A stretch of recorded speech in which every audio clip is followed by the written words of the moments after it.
Welcome to Tell Your Story, the podcast. We are your co-hosts, Gene McIntyre, pastor and emotional intelligence coach, and Marybeth Steigenga, counselor and relationship coach.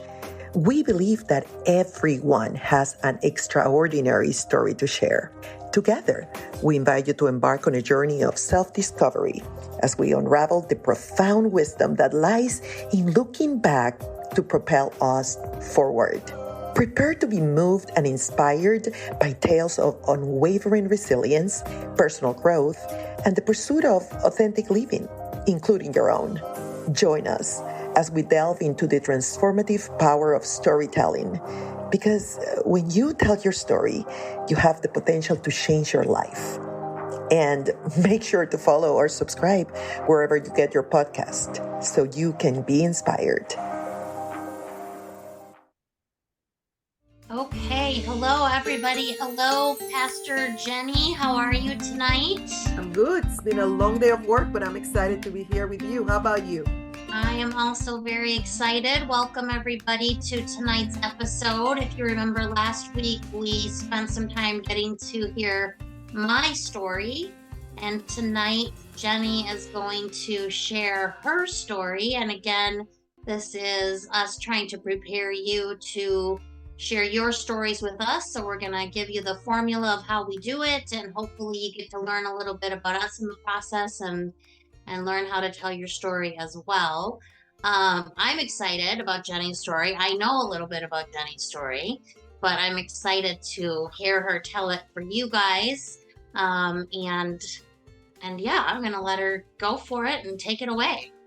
Thank you. Marybeth, remind me, the title of yours was what again? Embracing the mess. Embracing the mess. All right. Well, mine is A Narcissist Interrupted. So here I go. All right. I am the oldest of 7, and I came to the world as a big inconvenience to my mom and my biological dad. My mom gave me the opportunity to stay alive, but I have spent a considerable amount of time questioning if that was a good idea. I have always felt inadequate and unwanted, like I do not belong, and I think it is tied to feelings of rejection since I was born. The funny part is I did not know of my birth story until I was around 13 years old, but that feeling of not belonging and what am I doing here, that ache, I've been feeling since I was a little girl. So I think that there's power in rejection. My biological dad rejected me from the moment he knew I existed. When I was born, he did it again in court. He stated, I do not recognize her as my daughter. This is according to my mom. When the judge told him that I had his face, he said, you may have my face, but I don't recognize her. And he never saw me again until I was an accomplished adult. Nothing new here. I always knew that I didn't belong, that I was rejected, and that the way you overcame that was by earning your right to be alive. You do that by accomplishing stuff, by doing stuff for others. So that's why my biological dad didn't look at me until after I had accomplished stuff. Now Hey Jenny, were your parents married or not married, or how was he able to just go to court and say, I don't recognize her? Yeah, I was conceived out of wedlock. My mother was working for my biological dad's family. Oh, if she, thank goodness I'm not recording this in Spanish. My mother got involved with my biological dad while she was working in his house as kind of a maid. And she was going to school at the same time to be a radio actress, but she got entangled with him. And as soon as she became pregnant, he married someone that from his social class. Aha. Okay. Yeah. So going back, I really didn't want anything from my biological dad. I was already doing plenty of stuff for everybody and their mother at the time that he decided that he wanted to pay attention to me. I didn't want to impress him. I was already impressing a whole lot of people. So I kept him as far away from me as possible. I had lived over 18 years without him when he showed up, so I didn't need him now. There was no social media when I was growing up. That means, unfortunately, that I never saw his picture. I would have loved to see if the judge was right about me having his face. And isn't it sad that the only thing I miss about not meeting my dad is just curiosity as to how he looked and whether I really was looking like him? That really is the only desire I have ever had of meeting him. And it wasn't strong enough desire for me to do anything extraordinary to meet him. I think knowing where you come from is powerful. It is part of your identity. And I don't think I've ever been 100% sure of who I am, in spite of being a lot of things to a lot of people. Speaking of knowing where you come from, I do know who my mom is. For the first almost 30 years of my life, I grew under her watchful eye. My mom was keeping a tab of everything I owed her. She pulled that imaginary tab constantly, though I never saw it that way because I was born in dysfunction and distortion. And when you are born in it, you don't know any different. The truth is, a child should never feel like they have to pay their parents to exist, or that helping to raise younger siblings, pay the house, etc., etc., etc., is a requirement. Children are to be taken care of by their adult parents and not the other way around. My mom, unfortunately, got the wrong email from her mom, who got the wrong email from her mom. Dysfunction and distortion comes in cycles, as you've taught me, Mary Beth. And if these cycles are not broken, they continue. I was 30 before I knew that I had been raised by a narcissistic mom, who had been raised by a narcissistic mom, and who was in the process of raising in me a narcissistic daughter. Um, that term, narcissist, just in case our audience doesn't, they have heard it but don't know quite about it. The term was inspired by an ancient Greek myth about Narcissus, the son of a god. Apparently, Narcissus fell in love with his own reflection in the water. So, narcissism is all about being self centered, it's all about you. And when you are a victim of narcissism, you feel like you have to protect yourself. You spend a lot of time licking your wounds. You become inward focused. And I didn't know any of this. But after 5 years of marriage, a counselor by the name of Marybeth Steigenga introduced me to all this information. As I started to read, I started looking at myself as a daughter raised in a dysfunctional environment by a narcissistic mother. But then as I kept on reading, I also started discovering myself in learning about my mother. I was like, hold on, I think I'm a narcissist in the making. Knowledge is power if you choose to do something with that knowledge. And at that point, I had a choice to make. Like you told me, Marybeth, healing is a choice. And so I chose to break the cycle of dysfunction. I needed to heal. My mom was not physically in my life anymore. I was living like 3,000 miles away, but the abuse had continued over the phone, and the tentacles of her influence on me were having an impact in the way I operated as a wife, as a mother, and as a professional. And I had the consequence to show for it. Do you remember, Marybeth? I do. I remember, I can still remember you talking about getting phone calls from your mom. And even though, and that cycle's hard to break, right? I mean, For sure.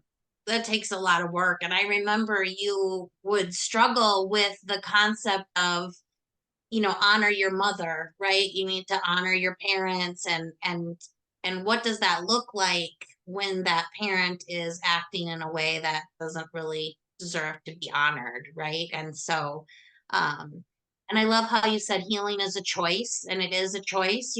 We talked about that last week, right? You can stay the victim and you can lay in the street with your broken leg, or you can get up and start making some different choices and doing that. And I love to use you as an example with other clients of mine, as you threw yourself wholeheartedly into the healing process.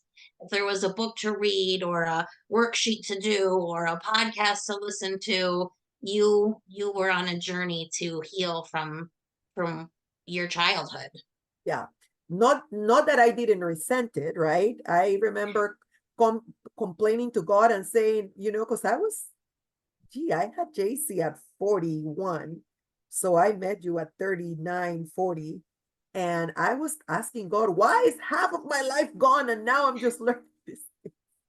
But one thing was clear to me, I had a responsibility not to be that kind of mother to my children. And I felt that I had a lot to show to a lot of people, particularly Hispanic people, because in my country, Marybeth, in our countries, um, we have a double whammy. We have the church, honor your father and your mother, but we also put our parents, but particularly our mothers, in a pedestal. So, there our societies are very matriarchal societies. And so that was an additional layer of control and doubt for me. But at any rate, I had to make a choice, and I made a life altering choice. It would be a hard climb, but I was going to climb that mountain because there was no way but to do that, right? And by the time I met Mary Beth, I had a 5-year-old daughter and a brand new baby son. And I also had a very sad husband whom I was sure was emotionally abusing me. It turns out I was very much emotionally abusing him too. I was coping from my mom's book without realizing it. I had been abused and I was becoming an abuser. My husband himself was coming from an abusive environment, and we both had some serious healing to do.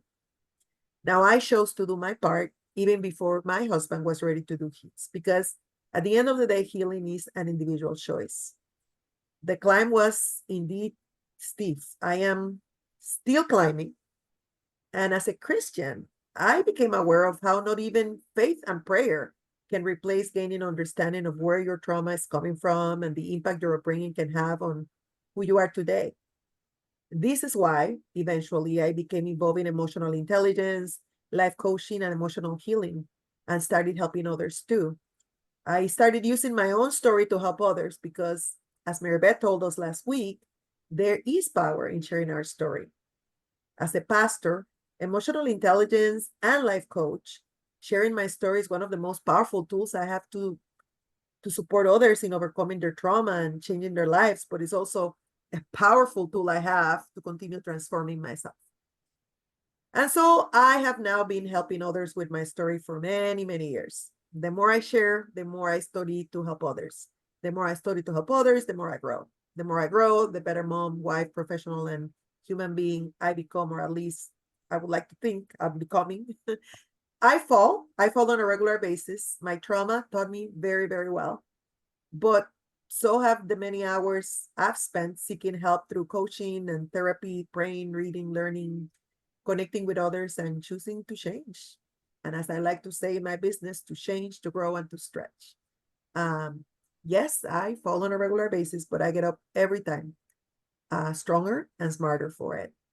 And I share some more. And failing, starting all over, learning, and teaching others becomes, for me anyway, a beautiful cycle of transformation. I think, Marybeth, I'm still writing my story. I am glad that each one of our listeners now and those that will come in the future are becoming part of that story. And I hope ultimately that we become part of each other's stories too. And that's kind of my story. And your story is so fascinating to me, I think, because of where you came from and your willingness to look at your responsibility, right? It wasn't all, you want to, it's easy to point the finger at other people. You can point the finger at your mom, and you can point the finger at, your husband, and we can always point the finger, but it's owning our responsibility in that story. And that is where the growth happens, is when we own up to our stuff, and then we can then grow. And you do mention we fall down as we grow, and that's part of the beautiful part of life, is the falling down, which hurts and is not very much fun, but it's the getting up again, and the growth is where the beauty comes in. So you were using the term narcissism probably before narcissism became so popular. Right now, everybody's talking about narcissism, right? But back when I was introduced to the term, I had no idea what it was or what you ate it with, or boundaries. Do you remember Right. when you told me, I think you have poor boundaries, and I said, what is boundaries? What is a boundary? I don't understand that word. Yes. Yes, No wonder I had poor boundaries. I didn't even know they you existed. didn't even know the definition of a boundary back then. So yes, so how far you have come. But yes, you definitely were raised in a home with a narcissist, but it was before narcissism became cool, right? Everybody's talking about narcissism now. For sure. Um, so tell me, if you look at your story, what are some themes that pop up for you? You know, a constant feeling of rejection, a constant feeling on inadequacy. Is that the way you pronounce that word? Yeah, Inadequacy. inadequacy. Yep. Inadequacy. Yes. You know, and I still have to struggle with those feelings. Um, our audience doesn't know yet, but I lost my husband unexpectedly around 2.5 years ago. And the first thoughts that came to my mind were, oh, that happened to me because I was an inadequate wife. That happened because maybe it was the only way God had to deliver my husband from the horrible wife I was. I mean, horrible. And I'm not suggesting that I was a perfect wife, but I certainly did absolutely nothing that would amount to God saying, "Oh, I'm just going to kill her husband because she's." But talking about themes, those are the themes that repeat, right? I've also struggled feeling extremely rejected by God. Why? Because the theme of rejection is a constant in my life. Um, you also, when you are abused, not only do you become an abuser, but you also develop this tendency of licking your own wounds and feeling that you're being victimized. So when John died, and I'm using that as an example because it's the most recent huge traumatic event in my life, I felt victimized by God, Mm-hmm. victimized by life, victimized by COVID, victimized even by John, my husband. And so those, those are the themes in my life: not feeling adequate, feeling rejected, feeling that I actually have to do stuff to kind of pay my dues for being around in this world. Well, right. And I think, you mentioned you felt like, or your mom told you or led you to believe, I don't know, I think she probably said it out loud, that you owed her, right? That you Oh, owed her. Yeah. that's the story for another day. But I ended up going no contact with her, and that might be a new terminology for our audience. But I remember the day I finally, at 45 years of age, I decided I cannot continue putting up with this. And after talking to her and trying to reason with her, nothing had worked. And that day, when I told her, "Mom, I don't think that we can continue being in touch because it's not helping me. It's really hurting me, and I need to get better." The first phrase out of her mouth was, "Well, then pay me all you owe me."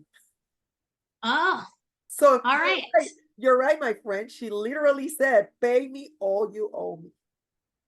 Which is, if you look at other areas of your life, and I know Jenny well, and you guys don't know her whole story yet, but she is an overachiever of astronomical proportions. So she works hard she's an attorney and she's a human resource professional and she's a published author and she's a pastor and she just has this long list of things where she has been, I think, trying to almost earn your way, right? Because Without a doubt. owe you owe someone.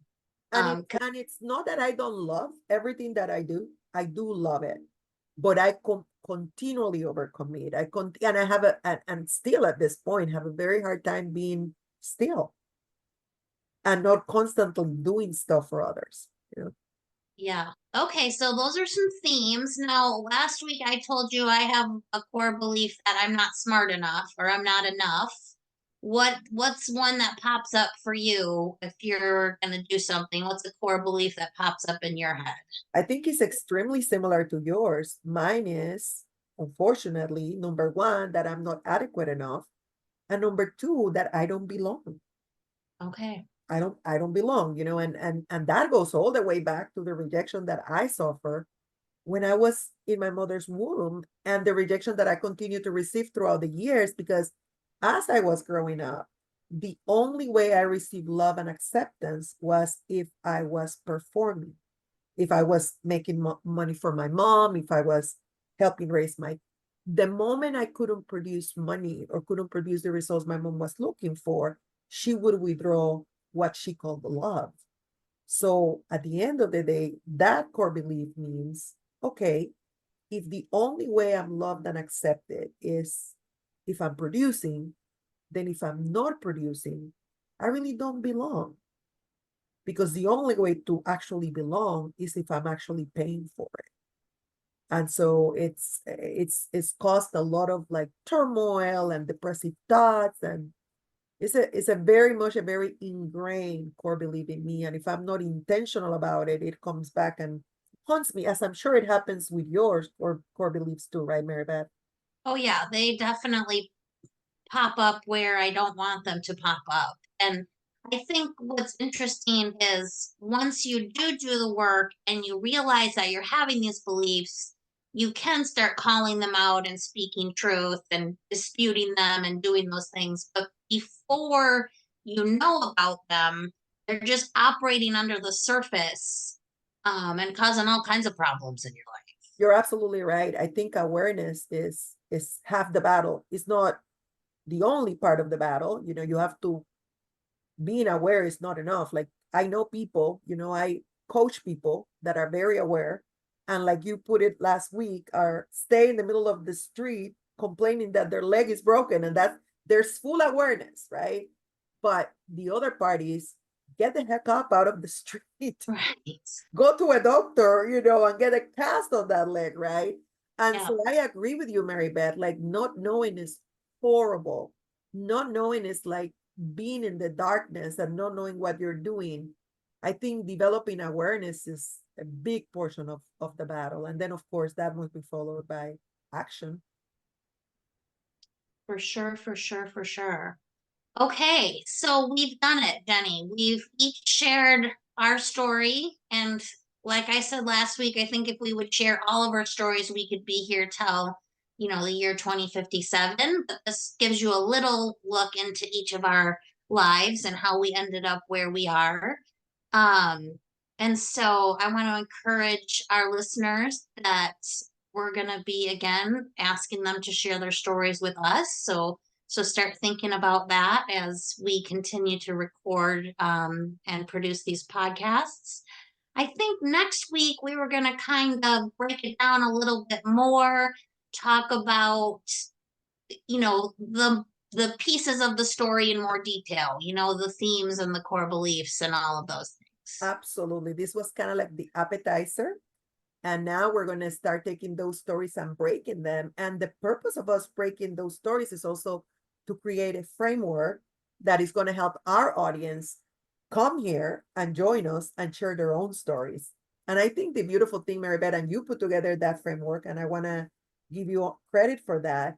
I think the beautiful thing about creating that framework, I think, is going to empower each and every one of us to like call trauma, call core beliefs, and I think we're going to all start using our stories, but also developing a similar language, and I think that's going to be huge for our audience and for us ourselves, right?